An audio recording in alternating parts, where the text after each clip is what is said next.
Good morning, friends. Today we will continue our discussion, which was discontinued yesterday,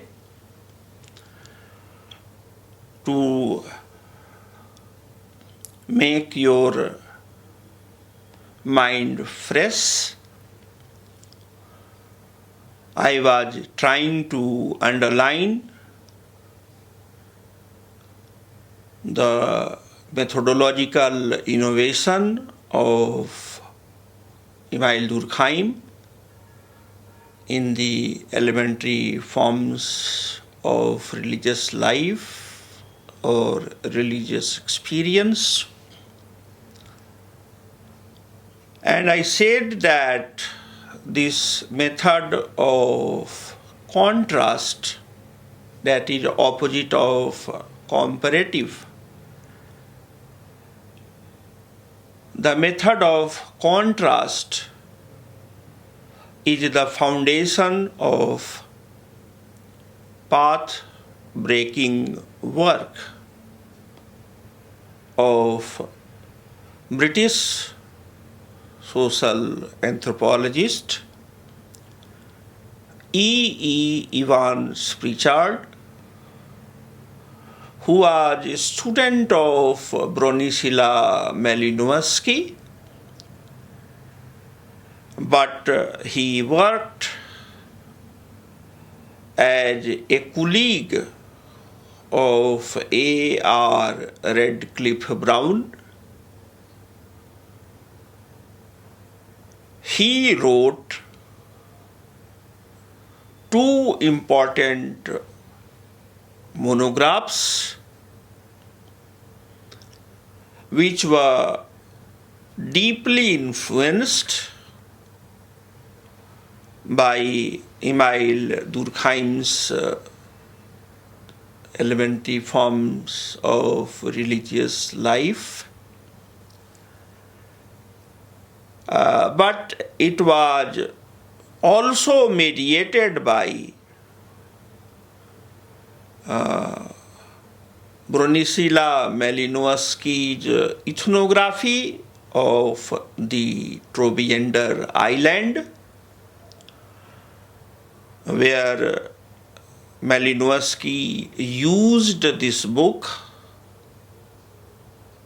The Elementary Forms of Religious Life, to understand the social, cultural, religious, economic, and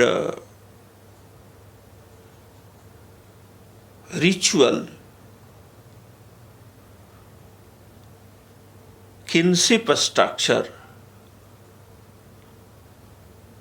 of the Trobriand island of Melanesia, as well as A.R. Radcliffe Brown's fieldwork in India among the native tribes of Andaman Island. It was titled as a book, The Andaman Islanders. Therefore, the book The Newer, as well as The Newer Religion of Evans Pritchard, The Gift by Marshall Moss, The Elementary Structures of Kinship by Claude Lévi-Strauss, and Interpretation of Culture by Clifford Geertz, and Elements of Semiology by Roland Barthes, or The Sacred Canopy by Peter Berger, or Invisible Religion by Thomas Luckman. These are all important studies by sociologists, social and cultural anthropologists, are deeply influenced by Durkheim's book in the field of religion. In the same way, David Snyder's very influential book, The American Kinship, is also influenced by this method of contrast which Durkheim developed in this book. For example, Evans Pritchard demonstrated that if you wish to study the true nature of a state, methodologically speaking, you should not study the state, rather, you should study the stateless society or societies.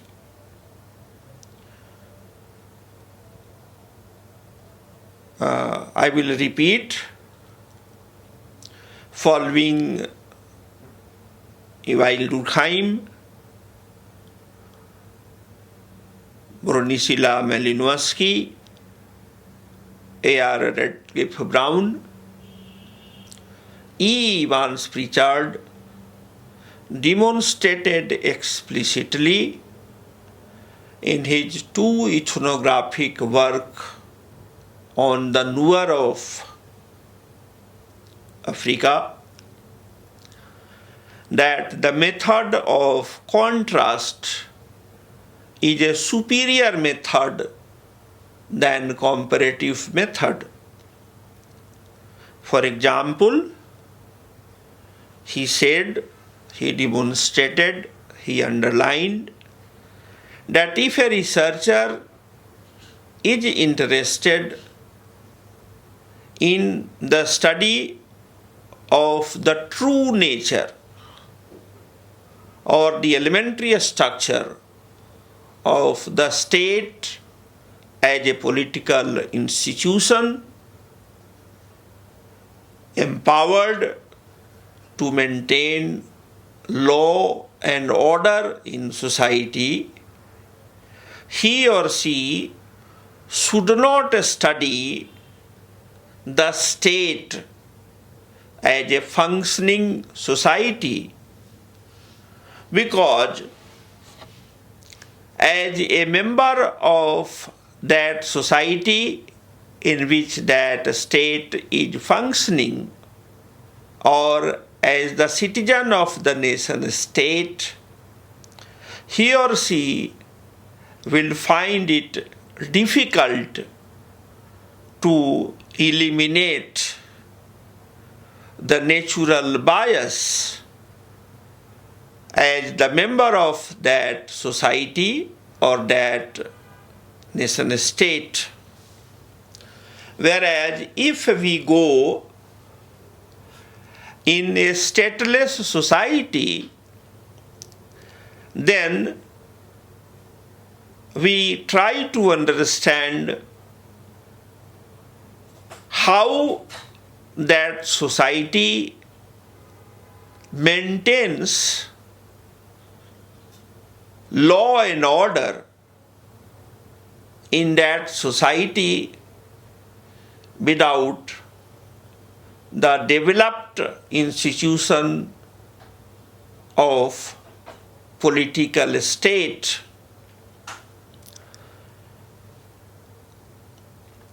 To elaborate his point, Evans Pritchard said that among the Nuer tribe,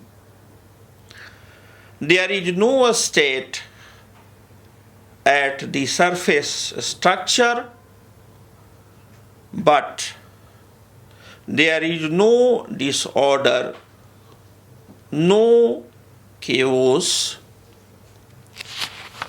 no anarchy. Rather, the newer society is perfectly rule governed, normal social order.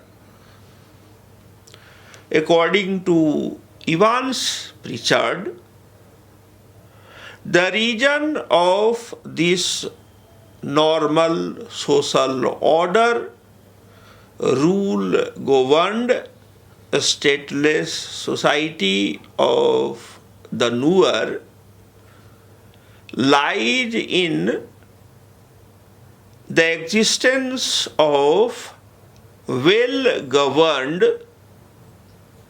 rule governed kinship system.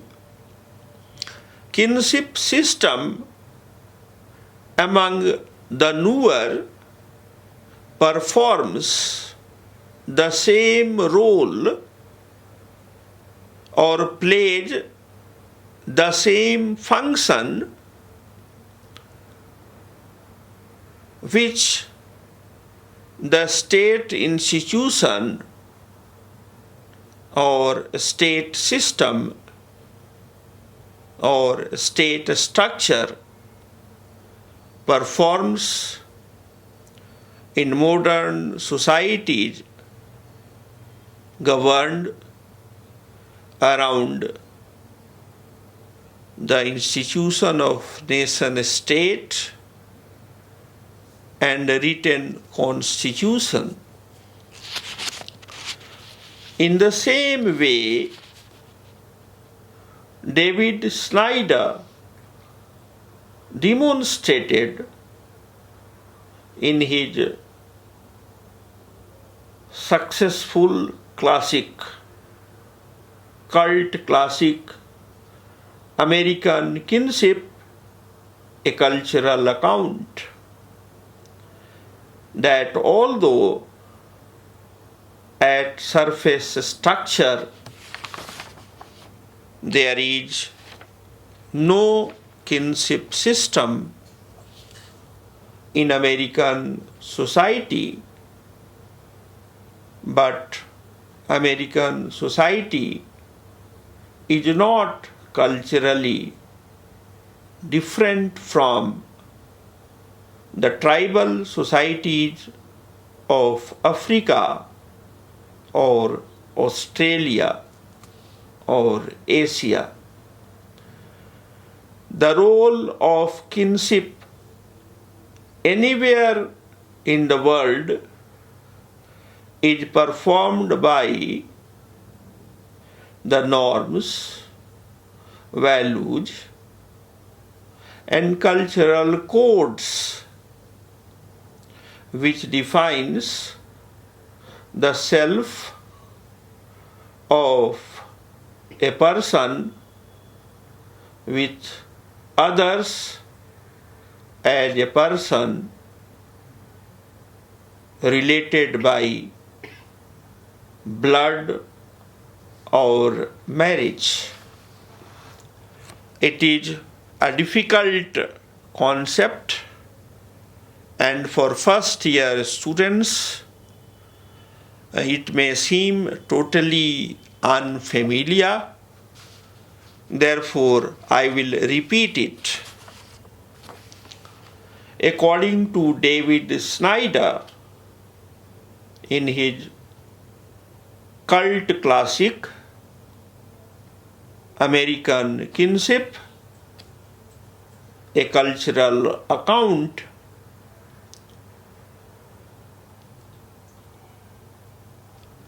although at surface structure there is no kinship system in American society, And this book was published in late 1960s. Since then, at least, in most presidential debates during the presidential elections in United States of America, family values is a very important polarizing concept, because since 1960s, at least 30% of Americans have been living together as husband and wife without the legal or religious marriage as an institutional arrangement. And most Americans since then have been living in single parents' family as a child, and therefore there has been a great intellectual controversy in European sociology and social anthropology, where they have been claiming, even after the Second World War, when America emerged as one of the two superpower nation states, that America is not a civilization. America is merely a settlement, geographical settlement, where people of different ethnic backgrounds live together primarily to get economic prosperity and good consumerist, hedonist lifestyle. To counteract this charge, David Snyder used the insights of semiotics developed by Charles Sanders Peirce and the sociology of Emile Durkheim, primarily the elementary forms of religious life,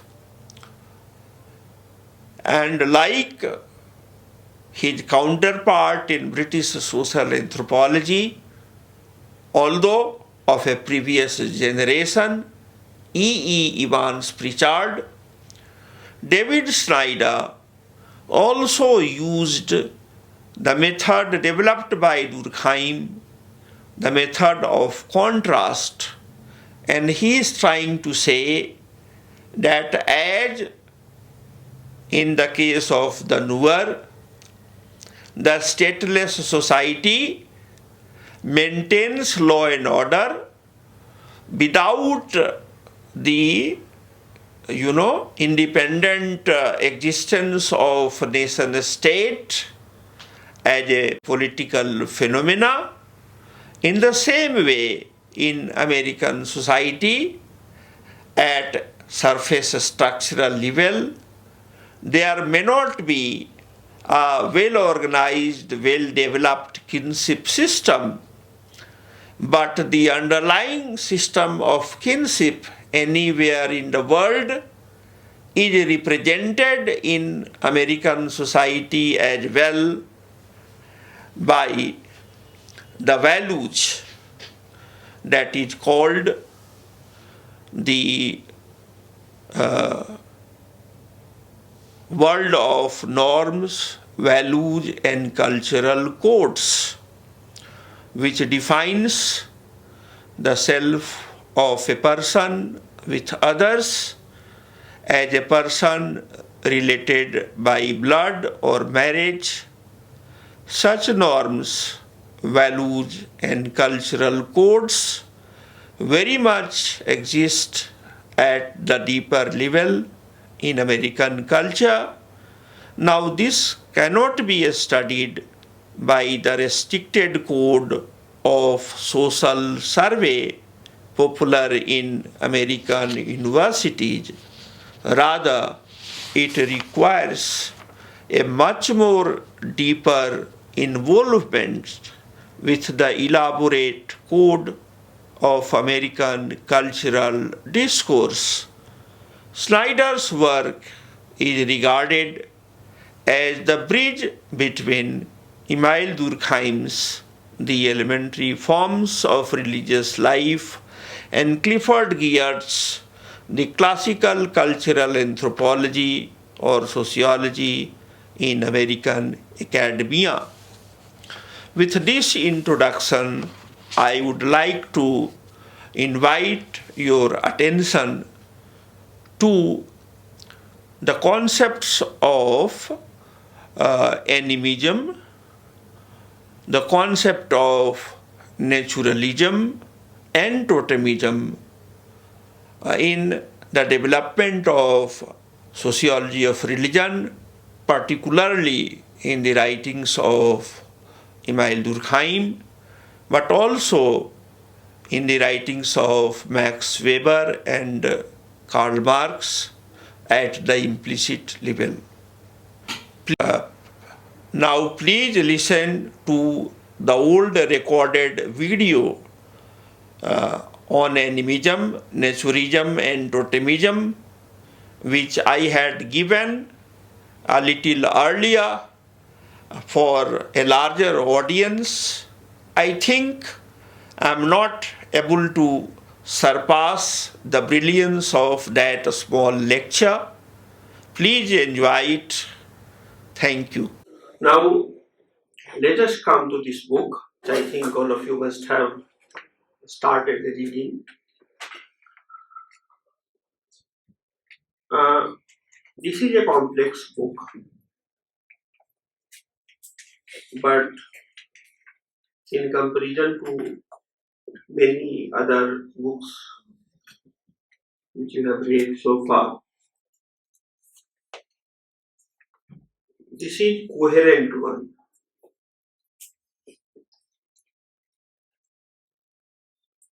Coherence means there is no inner contradiction in the book.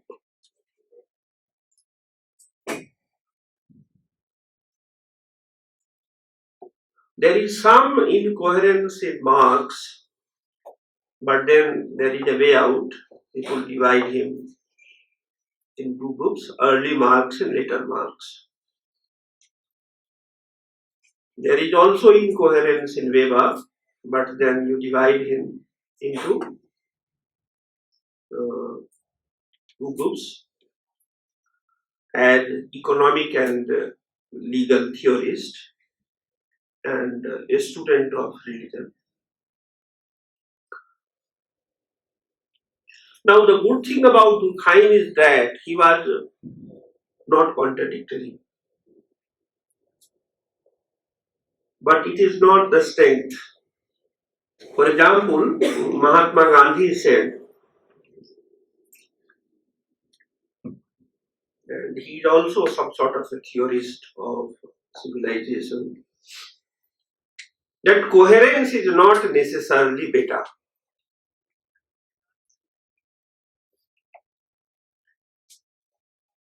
What did he mean by that? He said, I am growing like a tree is growing, or animals are growing.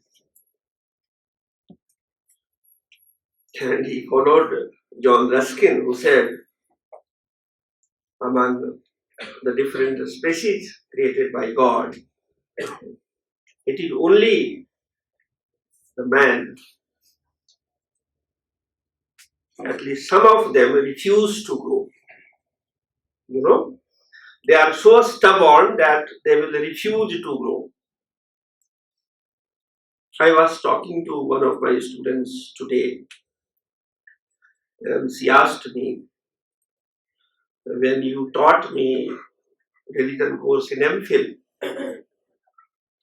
you did not teach us this. I said because that was MPhil course. I will not teach the same thing to BA students. And when I had written the textbook for 12th class, it was also not the same. I am a living teacher, a normal teacher, not a good teacher. I am a normal teacher who is growing all the time. And I expect that you are also growing. Durkheim also grew as a theorist, but there is one element of him which is stubborn. And after his death, there was a revolt. And what is this called? This revolt is called French structuralism under Claude Lévi-Strauss. And then, the gang of Lévi-Strauss also revolted after Lévi-Strauss retired. And then we had post-structuralism. Now, the same book, The Elementary Forms of Religious Life, is regarded as the seed of 4 different schools of sociology of religion. The structural functionalism, French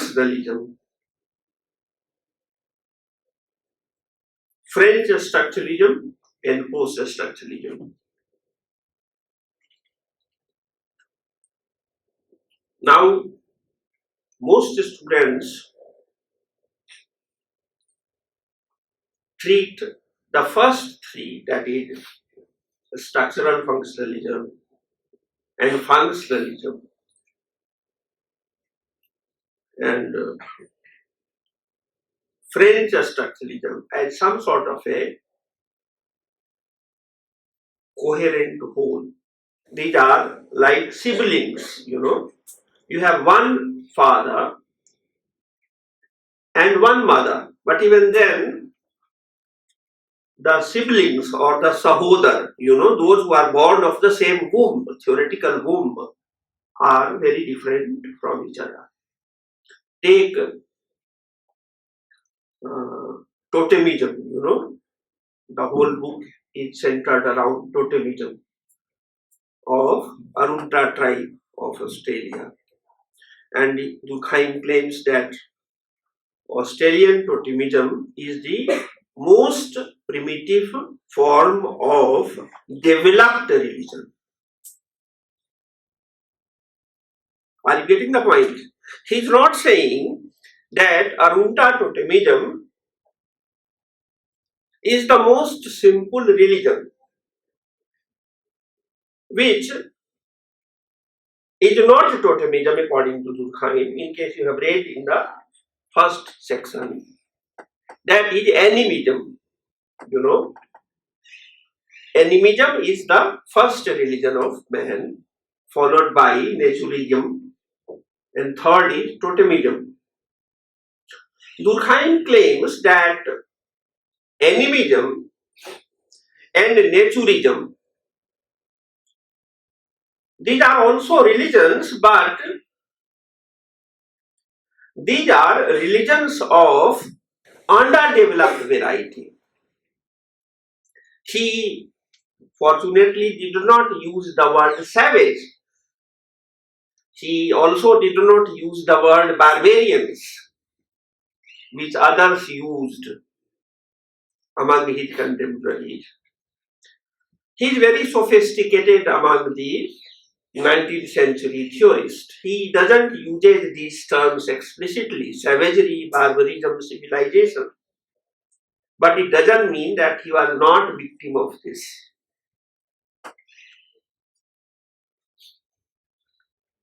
In some cases, it is explicit. In the case of Durkheim, this is implicit, but it is already there. And do you know the reason? The reason is not that Durkheim differentiates between different community lives. It is not. Then what is his problem? Intention? No. His intention is also not bad. The problem is the language which he is using, the language of the science called sociology. And what is that language? What is the grammar of that language? Cartesian philosophy. Rene Descartes, have you heard the name? Rene Descartes, rationalism, he is regarded as the father of modern philosophy. Now, what is the grammar of Cartesian language of science? The dualism between mind and body. Other things are okay even today in Durkheimian sociology, but contemporary followers of Durkheim are very uneasy when they are negotiating with the concept of mind and body. I'll give you some quotations which you should write because I do not expect you to read all the books. And I had not a very happy experience when I taught the course on cinema. Therefore, I recognized my mistake. Now, there are 4 books which are the source of this discourse today. And I'm giving you the name, but I do not expect that you will read. In case you read, I will be delighted. But in case you do not read, I will not punish you. Tim, Tim, Ingold, Ingold, 2004, Archaeology, Ritual and Religion, published by Routledge. Second author has written 2 books. His name is David Abraham, David Abraham, Abram. 2 books, 2010, Becoming Animal. Second book by the same author, published in 1996, The Spell of the Sensuous.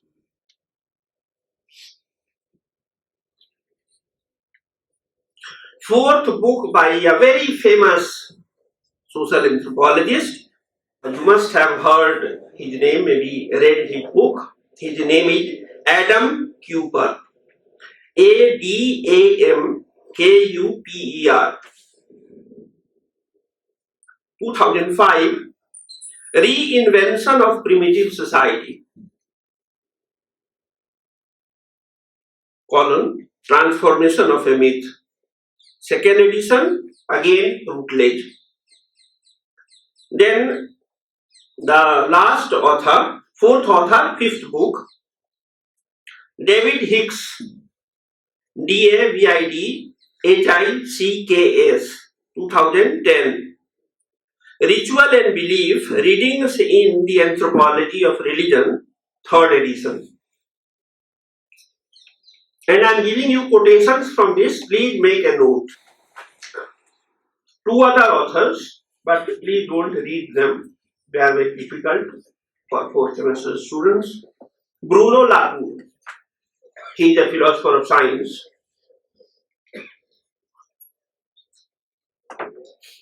Then there is another. I am giving you 4 or 5 quotations which you should write so that my lecture will make much sense and you will not, think, although you did not made a charge when I taught you, some of you cinema course, that I am giving my opinion.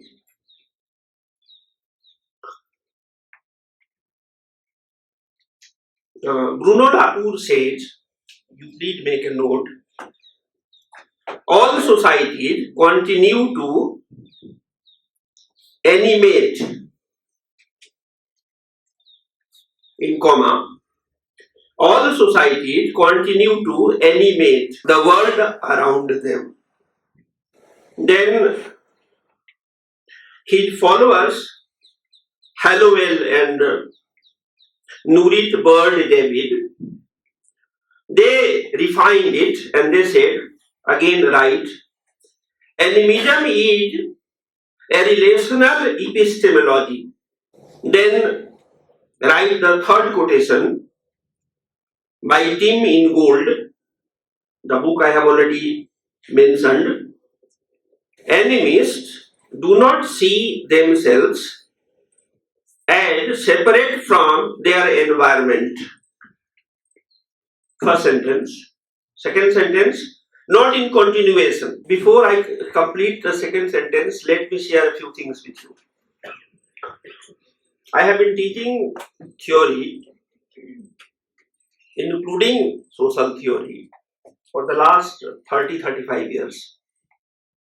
For the last 30 years, social theory. Previously, I was teaching biological theory and physical theory. I have a thumb rule, a statistical rule. And what is the rule? That suppose the book is of 100 pages. You should read it 3 times. When you read the book for the first time, suppose this is not 300 pages, this is 100 pages.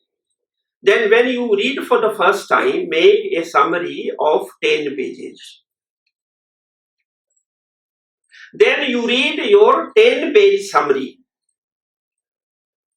and make a summary of 1 page.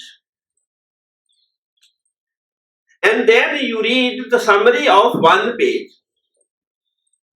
and make a summary of 1 sentence. This is how generalizations are made. Therefore, whenever I teach theory course in MPhil, I expect that my students will write the term paper in 1 sentence. And then they will also show me the 3 rough copies. Are you getting the point? Because in case the question is of 1 sentence, in theory, the answer should be in 1 sentence.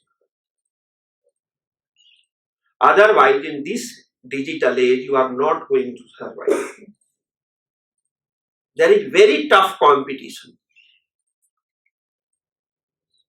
Whether you go in the interview or you go on TV, they ask you pointed questions.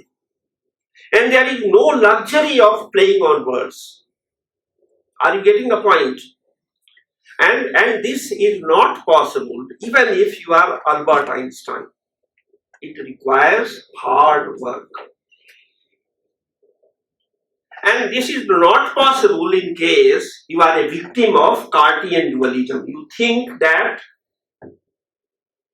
the person who is a physical laborer is inferior to you because you are a mind laborer.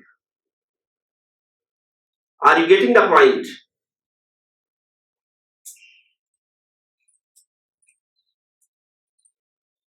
Therefore, I said yesterday, I am a very strict teacher, but not a very strict person.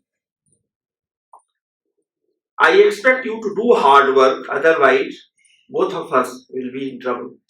In case there is any problem, please come to me or to your tutors.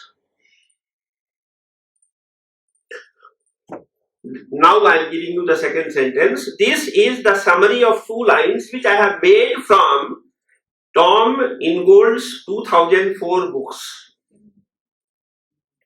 200 pages, 2 sentences. And this is not easy. This is like lab work. Read a book as if you are doing experiment in the laboratory. No nonsense. The second sentence is, the separation of mind and nature has no place in their thought and practice. First sentence was, animists do not see themselves as separate from their environment. Now, Sudhir Kakkar, his name doesn't figure in our course outline, but he has been a very popular author of a book related with religion, Summons, Mystics and Doctors. Old book, Summons, Mystics and Doctors. How these three types of institutions tackle the same problem scientifically. Only their language is different, but their diagnosis and their treatment is homologous, structurally similar. Then another quotation, and this is very fascinating for all of you. This is from David Abraham, and please make a careful note. The quotation is, material things are never entirely passive.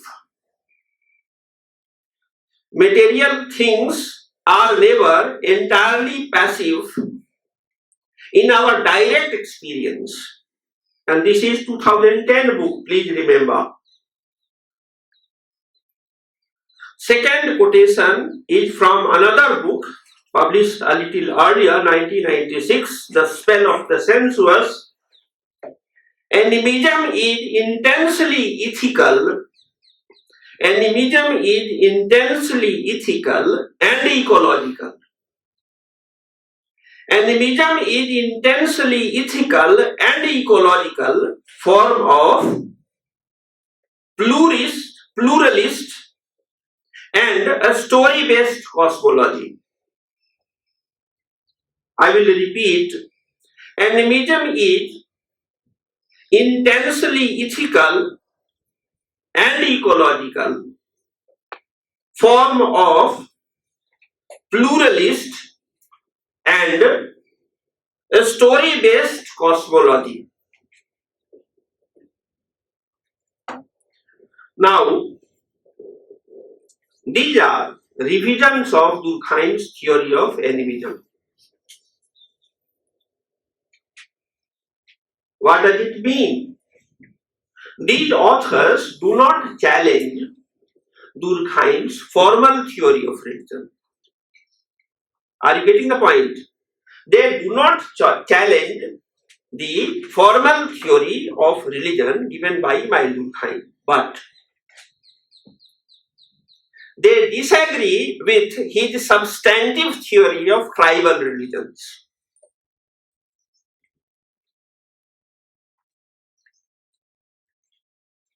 The recent scholarship in religion does not regard tribal religions as inferior to the so-called world religions.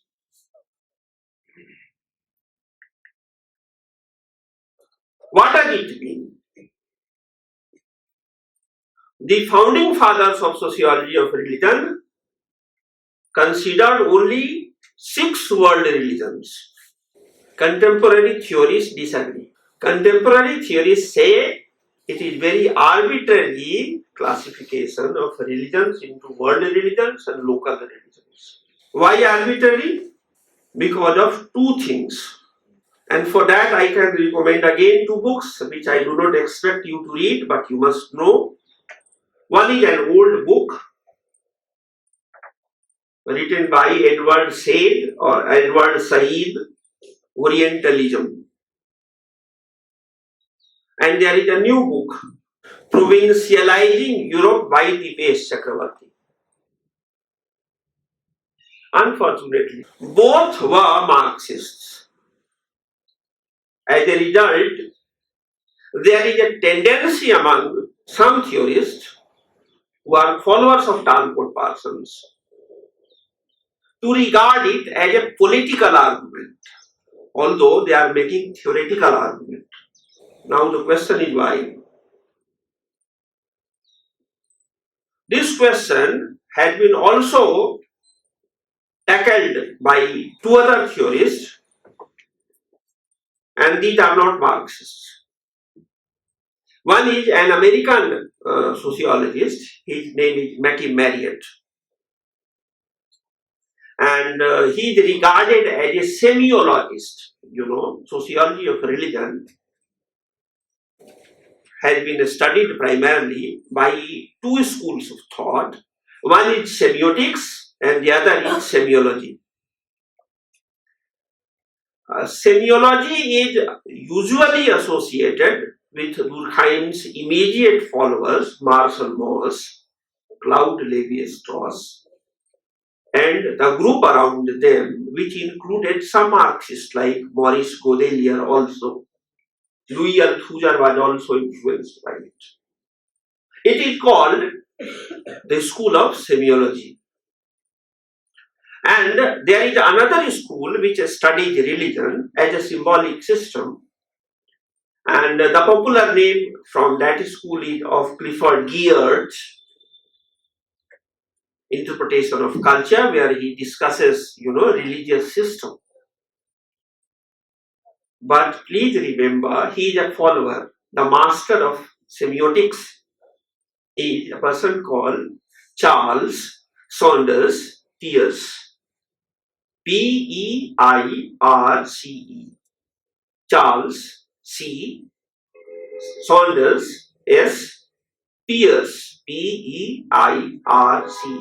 Now, what is the difference between semiology and semiotics? I think you must have been taught these things in 4 courses, namely methodology of social sciences, sociological theory, anthropological theories, and family and marriage in India.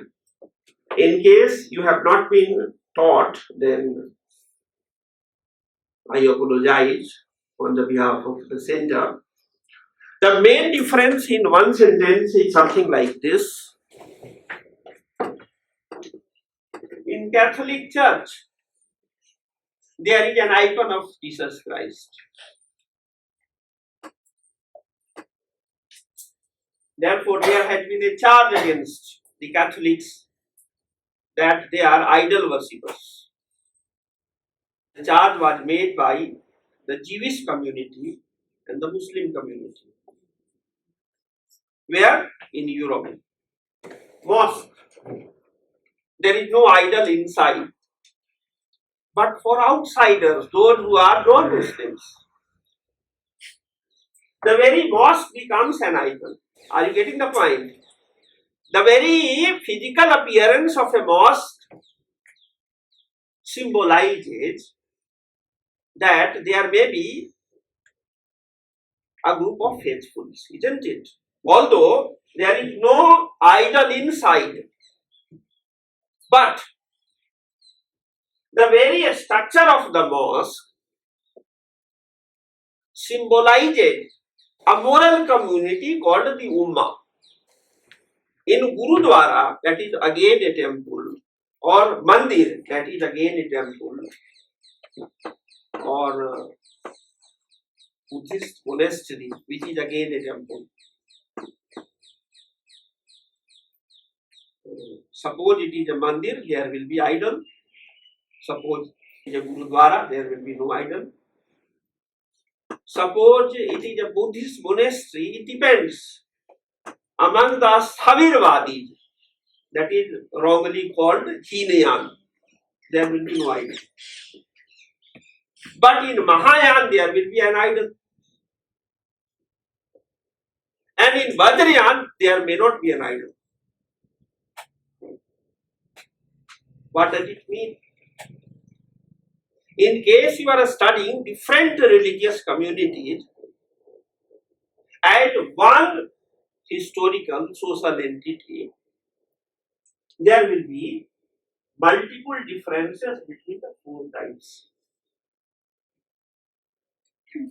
But in case You treat the Catholic Church and the Sunni mosque or the Hindu temple or the Arunta totem. There is some overlapping similarity. And what is that? Whenever people go to these places, they know before going that they are entering a sacred space,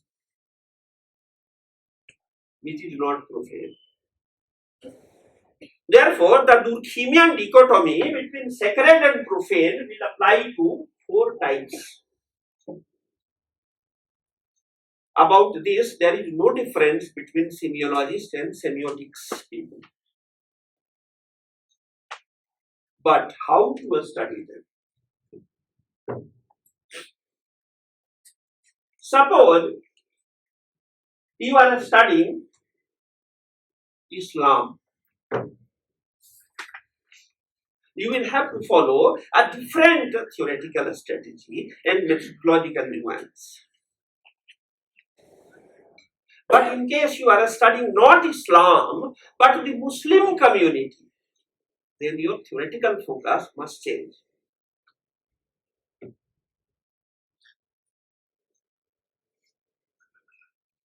Are you getting the point? Now, those who follow Emile Durkheim, Marshall Moss, Claude Lévi-Strauss, they give more importance to the belief structure of rituals.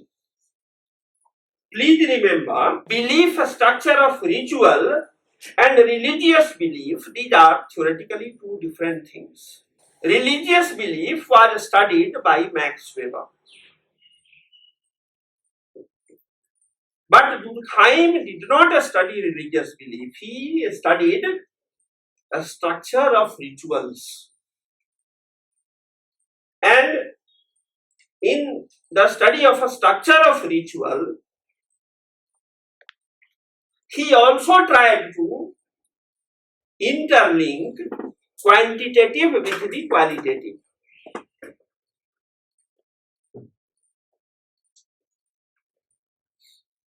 Are you getting the point? Therefore, this dichotomy, qualitative versus quantitative research, is false. Therefore, the semiologist over-relied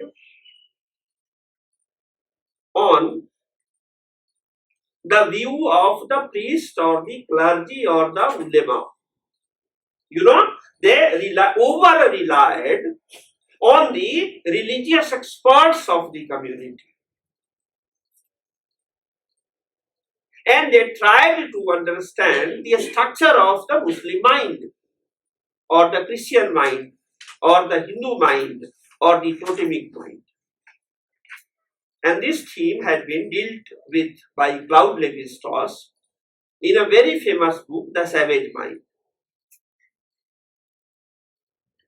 Now, the semiotics people differ. They think it is not sufficient to rely on the religious experts. You should also try to see how the universal ritual of Islam or Christianity or Hinduism or Buddhism is articulated in different historical time and historical space.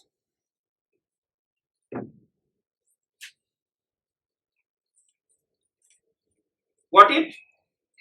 Therefore, it is not subjective meaning of Max Weber's, social actor. Please remember, Durkheimians of both variety, those who follow semiotics and semiology, have agreement that we have to understand the element in relationship to the whole. Because as you must have read in the Rules of Sociological Method, Durkheim said again and again, the sum total of parts is not equal to the whole. Got it? 2 theories. One is a formal theory, which says that religion is a moral community called church. Now, here church does not mean Christian church. Church in sociology of Jawaharlal Nehru means a moral community.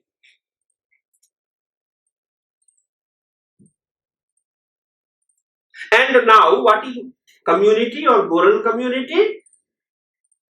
Moral community is a local group.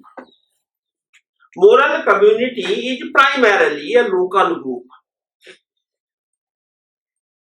In Durkheimian sociology, moral community is a local group and members have direct interpersonal relationships.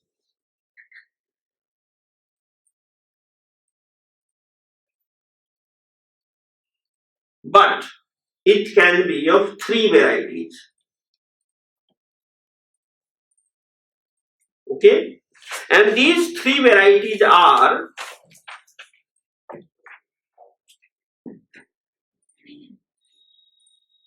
covered in the first part of this book.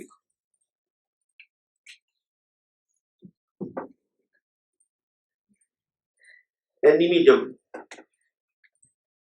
Naturism and Totemism. These are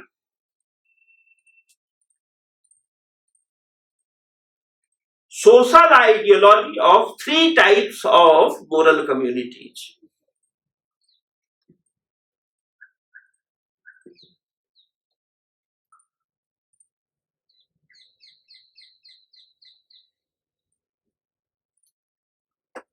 Now, this is the formal theory that religion is a moral community which is centered around two concepts, sacred and profane. Profane means everyday life of the individual families. Please remember, in moral community, the unit of the community is not individual but family. In moral community, unlike the state, the unit of the social group is the family and not individual. Whereas in a state, the citizen is always an individual. Are you getting the point? Therefore, citizenship rights and religious membership are not one and the same thing. Before I go to the literal meaning of these three terms, I would like to refer to, these are, signifiers. Animism, it is signifier, and what is signified? Ancestor worship. Animism is a religious ideology or a religious principle which produces ancestor worship. The Indian term for ancestor worship in North India is Kul Devata Puja. It is very frequent among the tribal communities and village people. Kul Devata Puja, ancestor worship. Now, ancestors can be matrilineal or patrilineal, or it may include both. Suppose it includes only one, then the Indian term is Sagotra. But when it includes both matrilineal and patrilineal ancestors, it is called Sapinda. But there is a school of kinship represented in the popular imagination with a person called Robin Fox. He is a sociobiologist. He said ancestor worship creates a moral community around gene pool. Because you are related to each other through the gene of your ancestor, male or female. Now, second is naturism. The religious ideology called naturism or religious principle of naturism leads to a moral community which is organized around nature worship. Now, nature worship is known in North India as Gram Devata Puja. There is a village deity.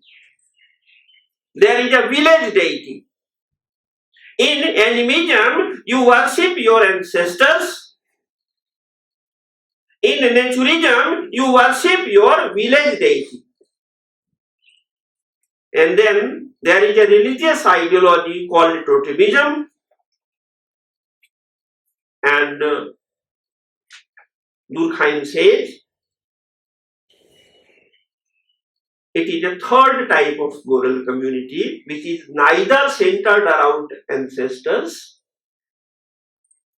nor centered around the village in which you are born. Rather, it is centered around a symbolic God,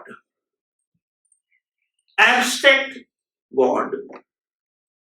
Here, totem is both a name as well as an emblem. Emblem means symbol. Emblem is Durkheimian term. Symbol is a popular Durkheimian sociological term. Followers of Durkheim call it symbol. Durkheim himself calls it emblem. Totemism is a religious ideology which promotes a moral community around a symbol, emblem, abstract principle. And Durkheim tells totemism is the elementary form of a developed religion. In other words, totemism is at the vantage point where there is possibility of further growth from mechanical solidarity to organic solidarity.